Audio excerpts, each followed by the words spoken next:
ನಮಸ್ತೆ ವೀಕ್ಷಕರೇ, welcome back to my channel. Ratna ಅನ್ನುವ ಹುಡುಗಿಯನ್ನು ತೋರಿಸುವ ಮೂಲಕ ಈ ಮೂವಿಯನ್ನು ಸ್ಟಾರ್ಟ್ ಆಗುತ್ತೆ. ಸೊ ರತ್ನಾಗೆ ಅಮ್ಮ ಮತ್ತು ತಂಗಿ ಇರ್ತಾರೆ. ರತ್ನ ತಂಗಿ ಡಿಪ್ಲೊಮೊ ಓದ್ತಿರ್ತಾಳೆ. ಇದಾದ ಮೇಲೆ ರತ್ನ ತಿರುಗಿ ಮುಂಬೈ ಬರ್ತಾಳೆ. ಮುಂಬೈಯಲ್ಲಿ ರತ್ನ ಒಂದು ಮನೆಯಲ್ಲಿ ಕೆಲಸ ಮಾಡ್ತಿರ್ತಾಳೆ. ಆ ಮನೆ ಅಶ್ವಿನ್ ಅನ್ನೋ ಒಬ್ಬ ವ್ಯಕ್ತಿದು. ಇವತ್ತು ಆ್ಯಕ್ಚುಲ್ ಆಗಿ ಅಶ್ವಿನ್ ಮದುವೆ ಆದರೆ ಆ ಮದುವೆಯನ್ನು ಕ್ಯಾನ್ಸಲ್ ಮಾಡಿಕೊಂಡು ಇಂಡಿಯಾಗೆ ವಾಪಸ್ ಬರ್ತಿರ್ತಾನೆ. ಅಶ್ವಿನ್ಗೆ ಶಬೀನಾ ಅನ್ನೋ ಗರ್ಲ್ ಫ್ರೆಂಡ್ ಕೂಡ ಇರ್ತಾಳೆ. ಇಬ್ಬರು ಕೂಡ ಇದೇ ಮನೆಯಲ್ಲಿ ಲಿವಿಂಗ್ ಟು ರಿಲೇಷನ್ಶಿಪ್ಪಲ್ಲಿ ಇರ್ತಾರೆ. ಹೀಗೆ ಇವರಿಬ್ಬರು ಮದುವೆ ಕೂಡ ಫಿಕ್ಸ್ ಆಗಿರುತ್ತೆ. ಆದರೆ ಶಬೀನಾ ಅಶ್ವಿನ್ಗೆ ಮೋಸ ಮಾಡ್ತಿರೋದು ಹೇಗೋ ಅವನಿಗೆ ಗೊತ್ತಾಗಿ ಈ ಮದುವೆನ ಕ್ಯಾನ್ಸಲ್ ಮಾಡಿಕೊಂಡು ಇಂಡಿಯಾಗೆ ವಾಪಸ್ ಬಂದಿರ್ತಾನೆ. ಇದಾದಮೇಲೆ ನೆಕ್ಸ್ಟ್ ಡೇ ಅಶ್ವಿನ್ ಅವರ ತಾಯಿ ಬಂದು ಅಶ್ವಿನ್ಗೆ ಸಮಾಧಾನ ಮಾಡಿ ಹೋಗ್ತಾರೆ. ಅವನ ತಾಯಿ ಮಾತು ಕೇಳಿಸ್ಕೊಂಡ ಅಶ್ವಿನ್ ನೆಕ್ಸ್ಟ್ ಡೇ ಆಫೀಸ್ಗೆ ಹೋಗ್ತಾನೆ. ಆ್ಯಕ್ಚುಲಾಗಿ ಅಶ್ವಿನ್ ಇಂಜಿನಿಯರ್ ಆಗಿರ್ತಾನೆ. ಅವ್ರ ತಂದೆ ಮಾಡ್ತಿರುವಂತಹ ಕೆಲಸನೆಲ್ಲ ಇವನೇ ನೋಡ್ಕೊಳ್ತಿರ್ತಾನೆ. ಅವನ ತಂದೆ ಕೂಡ ಇವನಿಗೆ ಸಮಾಧಾನ ಮಾಡ್ತಾರೆ. ಅದೇ ದಿನ ರಾತ್ರಿ ರತ್ನನ ತಂಗಿ ಕೂಡ ಕಾಲ್ ಮಾಡಿ ಅವರು ಕೂಡ ಮುಂಬೈಗೆ ಬರಬೇಕು ಅಂತ ಅಂದ್ಕೊಳ್ತಿದ್ದೀನಿ ಅಂತ ಹೇಳ್ತಾಳೆ. ಆದರೆ ರತ್ನಂಗೆ ಅವಳ ತಂಗಿನ ತುಂಬ ಚೆನ್ನಾಗಿ ಓದಿಸಿ ಒಂದು ಒಳ್ಳೆ ಸ್ಥಾನಕ್ಕೆ ಕಳಿಸ್ಬೇಕು ಅಂತ ಆಸೆ ಇರುತ್ತೆ. ಹಾಗೆ ರತ್ನಂಗೂ ಕೂಡ ಫ್ಯಾಷನ್ ಡಿಸೈನಿಂಗಲ್ಲಿ ತುಂಬಾ ಇಂಟ್ರೆಸ್ಟ್ ಇರುತ್ತೆ. ಮಾರನೇ ದಿನ ರತ್ನ ಅಶ್ವಿನ್ ಊಟ ಮಾಡಬೇಕಾದ್ರೆ ಬಂದು ಇಲ್ಲೇ ಹತ್ತಿರದಲ್ಲಿ ಒಂದು ಟೈಲರಿಂಗ್ ಶಾಪ್ ಇದೆ, ನಾನು ಅಲ್ಲೋಗಿ ಟೈಲರಿಂಗ್ ಕಲಿತೀನಿ ಅಂತ ಅಶ್ವಿನ್ ಹತ್ರ ಪರ್ಮಿಷನ್ ಕೇಳ್ತಾಳೆ. ಅದಕ್ಕೆ ಅಶ್ವಿನ್ ಟೈಮಿಂಗ್ಸ್ ಎಷ್ಟು ಅಂತ ಕೇಳ್ತಾನೆ. ಆಗ ರತ್ನ ಸರ್ 2ರಿಂದ 4 ಗಂಟೆವರೆಗೆ ನಾನು ಮನೆ ಕೆಲಸ ಎಲ್ಲ ಮುಗಿಸಿ ಹೋಗ್ತೀನಿ ಅಂತ ಹೇಳ್ತಾಳೆ. ಅಶ್ವಿನ್ ಕೂಡ ಅದಕ್ಕೆ ಸರಿ ಹೋಗು ಅಂತ ಹೇಳ್ಬಿಟ್ಟು ಪರ್ಮಿಷನ್ ಕೊಡ್ತಾನೆ. ರತ್ನ ತುಂಬ ಹ್ಯಾಪಿಯಾಗಿ ಫೀಲ್ ಆಗಿ ಈ ವಿಷಯನ ತನ್ನ ಫ್ರೆಂಡ್ಗೂ ಕೂಡ ಹೇಳ್ತಾಳೆ. ಮರುದಿನ ರತ್ನ ತುಂಬಾ ಇಂಟ್ರೆಸ್ಟಿಂಗ್ ಆಗಿ ಟೈಲರ್ ಹತ್ರ ಹೋಗಿ ನಾನು ಕೂಡ ಕಲಿತೀನಿ ಅಂತ ಹೇಳ್ತಾಳೆ. ಆದರೆ ಟೈಲರ್ ಇವಾಗ ಬೇಡ, ನೀನು ಫಸ್ಟು ಹೋಗಿ ಮೇಲ್ಗಡೆ ಎಲ್ಲ ಕ್ಲೀನ್ ಮಾಡು ಅಂತ ಹೇಳ್ತಾನೆ. ರತ್ನ ಸರಿ ಅಂತ ಹೇಳಿ ಮೇಲೆ ಹೋಗಿ ಎಲ್ಲದನ್ನು ಕ್ಲೀನ್ ಮಾಡ್ತಾಳೆ. ರತ್ನ ದಾರಿಯಲ್ಲಿ ಹೋಗ್ಬೇಕಾದ್ರೆ ಒಂದು ಬೊಟೀಕಲ್ಲಿ ಡಿಸೈನರ್ ಡ್ರೆಸ್ನ ನೋಡ್ತಾರೆ. ಯಾವಾಗಾದರೂ ಸರಿ ನಾನು ಆ ಥರ ಒಂದು ಡಿಸೈನರ್ ಡ್ರೆಸ್ನ ಡಿಸೈನ್ ಮಾಡಬೇಕು ಅಂತ ಹೇಳ್ಬಿಟ್ಟು ಅವಳಿಗೆ ತುಂಬಾ ಆಸೆ ಇರುತ್ತೆ. ಈ ಕಡೆ ಸಬೀನಾ ಕೂಡ ಅವ್ರ ಮದುವೆಗೆ ಬಂದಿದ್ದಂಥ ಗಿಫ್ಟ್ಗಳೆಲ್ಲದನ್ನು ಅಶ್ವಿನ್ಗೆ ರಿಟರ್ನ್ ಮಾಡಿ ಕೊಟ್ಟು ಕಳಿಸಿರ್ತಾಳೆ. ಆಲ್ರೆಡಿ ಅವ್ನ ಮದುವೆ ಮುರಿದು ಬಿದ್ದಿದ್ದರಿಂದ ಅವನು ತುಂಬಾ ನಿರಾಶೆಯಿಂದ ಇರ್ತಾನೆ. ಏನೇ ಯಾವಾಗಲೂ ಯೋಚನೆ ಮಾಡ್ತಿರೋ ಥರ ಇರ್ತಾನೆ. ಹೀಗೆ ಅಶ್ವಿನ್ ಇರೋದನ್ನು ನೋಡಿದಂತಹ ರತ್ನ ತನ್ನ ಬಗ್ಗೆ ಅಶ್ವಿನ್ ಹತ್ರ ಹೇಳ್ತಾಳೆ. ಸರ್, ನನಗೆ ಚಿಕ್ಕ ವಯಸ್ಸಿನಲ್ಲೇ ಮದುವೆ ಮಾಡಿಬಿಟ್ರು. ಸ್ವಲ್ಪ ದಿನಕ್ಕೆ ನನ್ನ ಗಂಡ ಕೂಡ ಸತ್ತು ಹೋದ. ತುಂಬ ದಿನ ನಾನು ಮನೆಯಲ್ಲೇ ಇದ್ದೆ. ಬಟ್ ನಾನು ಯಾವಾಗಲೂ ಕೂಡ ನಂಬಿಕೆನ ಕಳ್ಕೊಳ್ಳಿಲ್ಲ.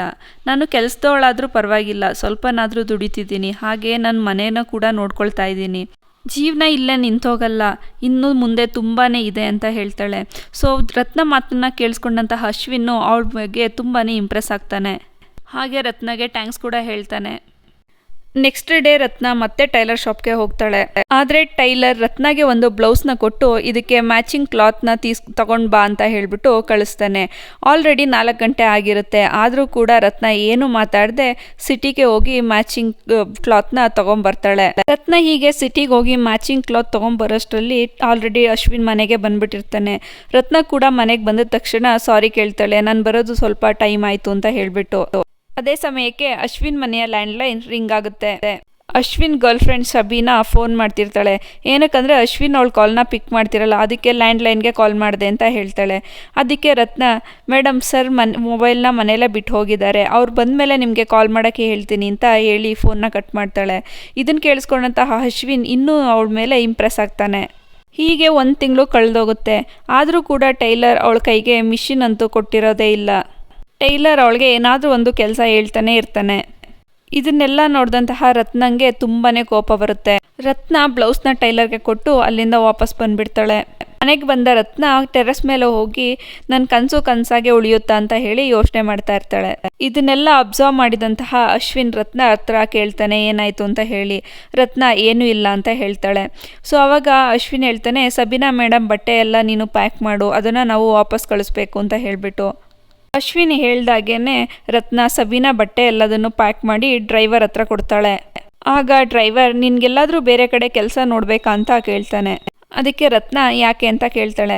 ಅದಕ್ಕೆ ಡ್ರೈವರ್, ಸರ್ ಕೂಡ ಒಬ್ಬರೇ ಇರ್ತಾರೆ, ನೀನು ಕೂಡ ಇಲ್ಲಿ ಒಬ್ಬಳೇ ಇರ್ತೀಯ, ನೋಡಿದವರೆಲ್ಲ ಏನು ಅಂದ್ಕೊಳ್ತಾರೆ ಅಂತ ಹೇಳ್ತಾನೆ.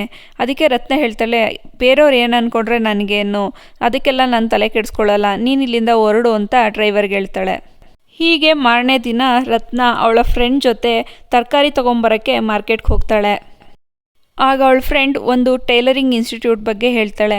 ಆದರೆ ಈ ಟೈಲರಿಂಗ್ ಇನ್ಸ್ಟಿಟ್ಯೂಷನ್ಗೆ ಸೇರ್ಕೊಳ್ಳೋದಕ್ಕೆ 3,000 ಖರ್ಚಾಗುತ್ತೆ ಅಂತ ಹೇಳ್ತಾಳೆ. ಅದಕ್ಕೆ ರತ್ನ ಒಪ್ಕೊಳ್ಳೋದಿಲ್ಲ. ಯಾಕೆ ಅಂತ ಹೇಳಿದ್ರೆ ಅವಳು ರೂಪಾಯಿ ಎಲ್ಲ ಸೇರಿಸಿ ಅವಳ ತಂಗಿನ ಓದಿಸ್ತಿರ್ತಾಳೆ. ಇವಳೇ ಒಂದು ದುಡ್ಡು ಕಟ್ಬಿಟ್ಟು ಟೈಲರಿಂಗ್ ಕಲಿಯೋದು ಅಂತ ಹೇಳಿದ್ರೆ ತುಂಬ ಕಷ್ಟ ಆಗುತ್ತೆ ಅಂತ ಹೇಳ್ಬಿಟ್ಟು ಅವಾಗ ಅವಳ ಫ್ರೆಂಡ್ ಹೇಳ್ತಾಳೆ, ನೀನು ದುಡ್ಡಿಗೇನು ಯೋಚನೆ ಮಾಡಬೇಡ, ನಾನು ಕೊಟ್ಟಿರ್ತೀನಿ, ನಿನ್ನ ಕೈಲಿ ಆದಾಗ ನನಗೆ ವಾಪಸ್ ಕೊಡು ಅಂತ ಹೇಳ್ತಾಳೆ. ಇದಾದಮೇಲೆ ರತ್ನ ಅಶ್ವಿನ್ ಹತ್ರ ಬಂದು, ನಾನೊಂದು ಟೈಲರ್ ಇನ್ಸ್ಟಿಟ್ಯೂಟ್ಗೆ ಜಾಯ್ನ್ ಆಗಿದ್ದೀನಿ, ನಾನು ಸಂಜೆ ಸ್ವಲ್ಪ ಹೊರಗಡೆ ಹೋಗಬೇಕಿತ್ತು, ಸ್ವಲ್ಪ ಮೆಟೀರಿಯಲ್ಸ್ನ ತೊಗೊಬೇಕು, ಅದು ಕೂಡ ಟೈಮಿಂಗ್ಸ್ 2ರಿಂದ 4 ಅಂತ ಹೇಳಿ ಪರ್ಮಿಷನ್ನ ಕೇಳ್ತಾಳೆ. ಅದಕ್ಕೆ ಅಶ್ವಿನ್ ಕೂಡ ಹೋಗು ಅಂತ ಹೇಳ್ತಾನೆ. ಹೀಗೆ ರತ್ನ ಅವಳ ಫ್ರೆಂಡ್ ಜೊತೆ ಹೊರಗಡೆ ಹೋಗಿ ಬೇಕಾಗಿರುವಂತಹ ಮೆಟೀರಿಯಲ್ ಎಲ್ಲದನ್ನು ತೊಗೊಂಡು ಮನೆಗೆ ಬರ್ತಾಳೆ. ನೆಕ್ಸ್ಟ್ ರತ್ನ ಆ ಇನ್ಸ್ಟಿಟ್ಯೂಟ್ಗೆ ಹೋಗ್ತಾಳೆ. ರತ್ನಾಗೆ ಆ ಇನ್ಸ್ಟಿಟ್ಯೂಟ್ ತುಂಬಾ ಇಷ್ಟ ಆಗುತ್ತೆ. ಅಶ್ವಿನ್ ಕೂಡ ಅವಳ ಹತ್ರ ಕೇಳ್ತಾನೆ ಇನ್ಸ್ಟಿಟ್ಯೂಟ್ ಹೇಗಿದೆ ಅಂತ ಹೇಳಿ. ತುಂಬಾ ಚೆನ್ನಾಗಿದೆ ಅಂತ ಹೇಳ್ತಾಳೆ. ಆವಾಗ ಅಶ್ವಿನ್ ಹೇಳ್ತಾಳೆ, ನೀನು ತುಂಬಾ ಬ್ರೇವ್ ಗರ್ಲ್ ಅಂತ ಹೇಳಿಬಿಟ್ಟು. ಆವಾಗ ಅವಳಿಗೆ ಬ್ರೇವ್ ಗರ್ಲ್ ಅಂದರೆ ಏನು ಅಂತ ಹೇಳಿಬಿಟ್ಟು ಅರ್ಥ ಆಗಲ್ಲ. ಅದೇ ಟೈಮ್ಗೆ ಡ್ರೈವರ್ ಅಲ್ಲಿಗೆ ಬರ್ತಾನೆ. ಆವಾಗ ಡ್ರೈವರ್ ಹತ್ರ ಕೇಳ್ತಾಳೆ ಬ್ರೇವ್ ಗರ್ಲ್ ಅಂದರೆ ಏನು ಅಂತ ಹೇಳಿಬಿಟ್ಟು. ನೀನು ತುಂಬಾ ಸ್ಟ್ರಾಂಗ್ ಅಂತ ಹೇಳಿದ್ದಾರೆ ಅಂತ ಹೇಳ್ತಾಳೆ. ಸೊ ಇದನ್ನು ಕೇಳಿಸ್ಕೊಂಡಂತಹ ರತ್ನಂಗೆ ತುಂಬಾ ಖುಷಿ ಆಗುತ್ತೆ. ಹೀಗೆ ಒಂದಿನ ಅಶ್ವಿನ್ ಅವನ ಮನೆಯಲ್ಲಿ ಪಾರ್ಟಿ ಅರೇಂಜ್ ಮಾಡಿರ್ತಾನೆ. ಆ ಪಾರ್ಟಿಗೆ ಅಶ್ವಿನ್ ಫ್ರೆಂಡ್ಸ್ ಎಲ್ಲರೂ ಕೂಡ ಬಂದಿರ್ತಾರೆ. ಅವಾಗ ರತ್ನ ಮಿಸ್ ಆಗಿ ಒಂದು ಹುಡುಗಿ ಮೇಲೆ ಡ್ರಿಂಕ್ಸ್ನ ಚೆಲ್ಬಿಡ್ತಾಳೆ. ಆ ಹುಡುಗಿ ತುಂಬಾ ಕೋಪದಿಂದ ಕೂಗಾಡಿ, ನಿನ್ನ ಸಂಬಳದಿಂದ ಅಮೌಂಟ್ನ ಕಟ್ ಮಾಡಬೇಕು, ಆವಾಗ ನಿಂಗೆ ಗೊತ್ತಾಗುತ್ತೆ ಅಂದ್ಬಿಟ್ಟು ಬೈತಾಳೆ. ಅದೇ ಟೈಮ್ಗೆ ಅಶ್ವಿನ್ ಅಲ್ಲಿಗೆ ಬಂದುಬಿಟ್ಟು ರತ್ನಾಗೆ ಸಪೋರ್ಟ್ ಮಾಡ್ತಾನೆ. ಹೀಗೆ ಎಲ್ಲರೂ ಪಾರ್ಟಿ ಮುಗಿಸಿ ಹೋದ್ಮೇಲೆ ರತ್ನ ಅಶ್ವಿನ್ ಹತ್ರ ಬಂದು ಸಾರಿ ಕೇಳ್ತಾಳೆ. ಅಶ್ವಿನ್ ಕೂಡ ರತ್ನಂಗೆ ಸಾರಿ ಕೇಳ್ತಾನೆ. ಯಾಕೆ ಅಂತ ಹೇಳಿದ್ರೆ ಅಶ್ವಿನ್ ಇಲ್ಲಿ ರತ್ನನ್ನ ಮನೆ ಕೆಲಸದವಳ ಥರ ಟ್ರೀಟ್ ಮಾಡ್ತಿರಲ್ಲ, ಬದಲಿಗೆ ಒಬ್ಳು ಮನುಷ್ಯ ಥರ ಟ್ರೀಟ್ ಮಾಡ್ತಿರ್ತಾನೆ. ಈಗ ರತ್ನ ಮನೆಯಲ್ಲೇ ಸ್ಟಿಚಿಂಗ್ ಪ್ರಾಕ್ಟೀಸ್ನ ಮಾಡ್ತಿರ್ತಾಳೆ. ಹೀಗೆ ಒಂದಿನ ರತ್ನ ಒಂದು ಡ್ರೆಸ್ನ ಡಿಸೈನ್ ಮಾಡಿರ್ತಾಳೆ. ಅದು ಹೇಗಿದೆ ಅಂತ ಹಾಕಿ ನೋಡೋದಕ್ಕೆ ಅಶ್ವಿನ್ ರೂಮಲ್ಲಿ ಹೋಗಿರ್ತಾಳೆ. ಅದೇ ಟೈಮ್ಗೆ ಅಶ್ವಿನ್ ಅಲ್ಲಿಗೆ ಬರ್ತಾಳೆ. ರತ್ನ ತುಂಬಾ ಭಯದಿಂದ ತನ್ನ ರೂಮ್ಗೆ ಓಡೋಗ್ಬಿಡ್ತಾಳೆ.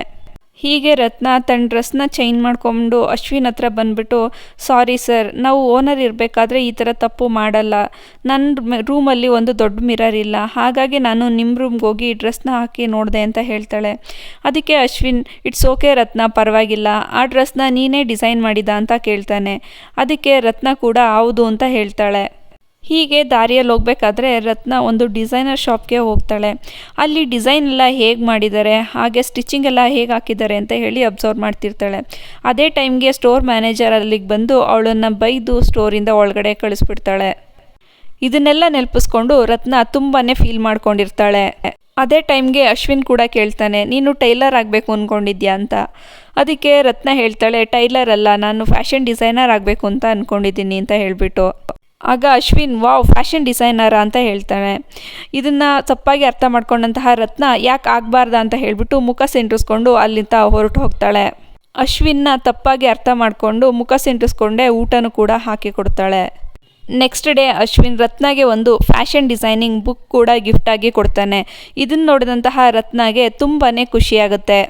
ಈ ಕಡೆ ರತ್ನ ಅಶ್ವಿನ್ ಬರ್ತಡೆಗೆ ಒಂದು ಶರ್ಟ್ ಕೂಡ ಸ್ಟಿಚ್ ಮಾಡಿ ಕೊಡ್ತಾಳೆ. ಸೊ ಆ ಶರ್ಟ್ನ ಅಶ್ವಿನ್ ಹಾಕ್ಕೊಂಡು ಆಫೀಸ್ಗೆ ಕೂಡ ಹೋಗ್ತಾನೆ. ಅವತ್ತು ಸಂಜೆ ಅಶ್ವಿನ್ ರೂಮಿಂದ ಒಂದು ಹುಡುಗಿ ಹೊರಗಡೆ ಬರೋದನ್ನು ನೋಡಿ ರತ್ನ ತುಂಬಾ ತಪ್ಪಾಗಿ ಅರ್ಥ ಮಾಡ್ಕೊಳ್ತಾಳೆ.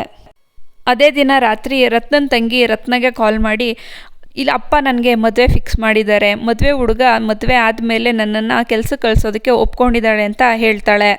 ಇದನ್ನೆಲ್ಲ ಕೇಳಿಸ್ಕೊಂಡಂತಹ ರತ್ನಂಗೆ ತುಂಬಾ ಕೋಪ ಬರುತ್ತೆ. ನೀನು ಓದು ಏನಾಯಿತು, ನೀನು ಓದಲಿ ಅಂತ ಹೇಳಿ ನಾನಿಲ್ಲಿ ಬಂದು ಮನೆ ಕೆಲಸಕ್ಕೆ ಸೇರ್ಕೊಂಡಿದ್ದೀನಿ, ಆದರೆ ನೀನು ಇವಾಗ ಮದುವೆ ಅಂತ ಹೇಳ್ತಿದ್ಯಲ್ಲ ಅಂತ ಹೇಳ್ತಾಳೆ. ಇದನ್ನೆಲ್ಲ ಕೇಳಿಸ್ಕೊಂಡಂತಹ ರತ್ನಂಗೆ ತುಂಬಾ ಬೇಜಾರಾಗುತ್ತೆ. ನೆಕ್ಸ್ಟ್ ಡೇ ಅಶ್ವಿನ್ ಹತ್ರ ಹೋಗಿ ನನ್ನ ತಂಗಿ ಮದುವೆ ಫಿಕ್ಸ್ ಆಗಿದೆ, ನಾನು ಊರಿಗೆ ಹೋಗಬೇಕು ಅಂತ ಹೇಳಿ ಪರ್ಮಿಷನ್ ಕೇಳ್ತಾಳೆ. ಅದಕ್ಕೆ ಅಶ್ವಿನ್ ಹೇಳ್ತಾನೆ, ನೀನು ನಿನ್ನ ತಂಗಿನ ಓದಿಸ್ಕೋಬೇಕು ಅಂದ್ಕೊಂಡಿದ್ದೆ ಅಲ್ವಾ ಅಂತ ಹೇಳ್ಬಿಟ್ಟು. ಅದಕ್ಕೆ ರತ್ನ ಹೇಳ್ತಾಳೆ, ಹೌದು, ಆದರೆ ನಮ್ಮ ಅಪ್ಪ ಅಮ್ಮ ಇಬ್ಬರೂ ಅವಳ ಮದುವೆನ ಫಿಕ್ಸ್ ಮಾಡಿದ್ದಾರೆ, ಅವಳು ಕೂಡ ಮುಂಬೈಗೆ ಬರಬೇಕು ಅಂತ ಅಂದ್ಕೊಳ್ತಿದ್ದಾಳೆ ಅಂತ ಹೇಳ್ಬಿಟ್ಟು. ಆವಾಗ ಅಶ್ವಿನ್ ಹೇಳ್ತಾನೆ, ನೀನೇನು ಭಯ ಪಡಬೇಡ, ಇವಾಗ ಎಲ್ಲ ಹುಡುಗರು ಎಲ್ಲದನ್ನು ಅರ್ಥ ಮಾಡ್ಕೊಳ್ತಾರೆ, ಮದುವೆ ಆದಮೇಲೆ ಓದೋದಕ್ಕೂ ಕೂಡ ಒಪ್ಕೊಬೋದು ಅಂತ ಹೇಳ್ತಾನೆ. ಅದಕ್ಕೆ ರತ್ನ, ಯಾರಿಗೆ ಗೊತ್ತು ಸಿಟಿಲಿರೋ ಹುಡುಗರು ಏನನ್ನೆಲ್ಲ ಕೋರ್ಕೊಳ್ತಿದ್ದಾರೆ ಅಂತ ಹೇಳ್ಬಿಟ್ಟು ಅಂತ ಹೇಳಿ ಅಲ್ಲಿಂದ ಹೊರಡ್ತಾಳೆ. ರತ್ನ ಊರಿಗೆ ಹೊರಡಬೇಕಾದ್ರೆ ಅಶ್ವಿನ್ ಅವಳ ಕೈಗೆ ಸ್ವಲ್ಪ ದುಡ್ಡನ್ನು ಕೊಟ್ಟು, ನನ್ನ ಕಡೆಯಿಂದ ನಿನ್ನ ತಂಗಿಗೆ ಇದನ್ನು ಕೊಟ್ಬಿಡು ಅಂತ ಹೇಳ್ತಾನೆ. ಹೀಗೆ ರತ್ನ ಊರಿಗೆ ಹೊರಡ್ತಾಳೆ. ಊರಿಗೆ ಹೋಗಿ ಅವಳು ಡಿಸೈನ್ ಮಾಡಿರೋಂತಹ ಡ್ರೆಸ್ನ ಅವಳ ತಂಗಿಗೆ ಕೊಡ್ತಾಳೆ. ಅದನ್ನು ಹಾಕ್ಕೊಂಡು ಅವಳ ತಂಗಿ ತುಂಬಾ ಖುಷಿ ಪಡ್ತಾಳೆ. ಈ ಕಡೆ ಅಶ್ವಿನ್ ರತ್ನನ ತುಂಬಾ ಮಿಸ್ ಮಾಡ್ಕೊಳ್ತಿರ್ತಾನೆ. ಅವಳ ರೂಮ್ಗೂ ಕೂಡ ಹೋಗ್ಬಿಟ್ಟು ಅಲ್ಲಿದ್ದಂತಹ ವಸ್ತುಗಳನ್ನೆಲ್ಲ ಜೋಡಿಸ್ತಿರ್ತಾನೆ. ಅದೇ ಟೈಮ್ಗೆ ರತ್ನ ಅಶ್ವಿನ್ಗೆ ಕಾಲ್ ಮಾಡಿ, ಸರ್, ನನ್ನ ತಂಗಿನ ಮದುವೆ ಆಗ್ತಿರುವಂತಹ ಹುಡುಗ ಅವಳನ್ನ ಮದುವೆ ಆದಮೇಲೂ ಓದಿಸೋದಕ್ಕೆ ಒಪ್ಕೊಂಡಿದ್ದಾನೆ ಅಂತ ಹೇಳ್ತಾಳೆ. ಅದಕ್ಕೆ ಅಶ್ವಿನ್ ಹೇಳ್ತಾನೆ, ನಾನು ಹೇಳಿರಲಿಲ್ವ ನಿನಗೆ, ಸಿಟಿ ಹುಡುಗರು ಇವಾಗ ತುಂಬ ಒಳ್ಳೆಯವರಾಗಿರ್ತಾರೆ, ಎಲ್ಲದನ್ನು ಅರ್ಥ ಮಾಡ್ಕೊಳ್ತಾರೆ ಅಂತ ಹೇಳ್ತಾಳೆ. ಹೀಗೆ ರತ್ನ ಮದುವೆನ ಮುಗಿಸ್ಕೊಂಡು ಮತ್ತೆ ಕೆಲಸಕ್ಕೆ ಬರ್ತಾಳೆ. ಆವಾಗ ಅಶ್ವಿನ್ ಕೇಳ್ತಾನೆ, ಮದುವೆ ಫೋಟೋ ಎಲ್ಲಿ ತೋರಿಸು ಅಂತ ಹೇಳಿಬಿಟ್ಟು. ಆಗ ರತ್ನ ಮದುವೆ ಫೋಟೋ ತೋರಿಸ್ಬೇಕಾದ್ರೆ ಅಶ್ವಿನ್ ಕೇಳ್ತಾನೆ, ಏನಕ್ಕೆ ನೀನು ಯಾವ ಫೋಟೋದಲ್ಲಿ ಇಲ್ಲ ಅಂತ ಹೇಳಿಬಿಟ್ಟು. ಅದಕ್ಕೆ ರತ್ನ ಹೇಳ್ತಾನೆ, ವಿಧವೆಯರು ಯಾರೂ ಕೂಡ ಈ ಮದುವೆ ಫಂಕ್ಷನ್ಗಳನ್ನ ಅಟೆಂಡ್ ಮಾಡಲ್ಲ, ಊರ ಕಡೆ ಎಲ್ಲ ಹೀಗೆ ಇರುತ್ತೆ ಅಂತ ಹೇಳಿಬಿಟ್ಟು ಹೇಳ್ತಾಳೆ. ಹೀಗೆ ಅಶ್ವಿನ್ ಮನೆಗೆ ಒಂದು ಪಾರ್ಸಲ್ ಬರುತ್ತೆ. ಅಶ್ವಿನ್ ಹೇಳ್ತಾನೆ, ಆ ಪಾರ್ಸಲ್ನ ಓಪನ್ ಮಾಡಿ ನೋಡು ಅಂತ ಹೇಳಿಬಿಟ್ಟು.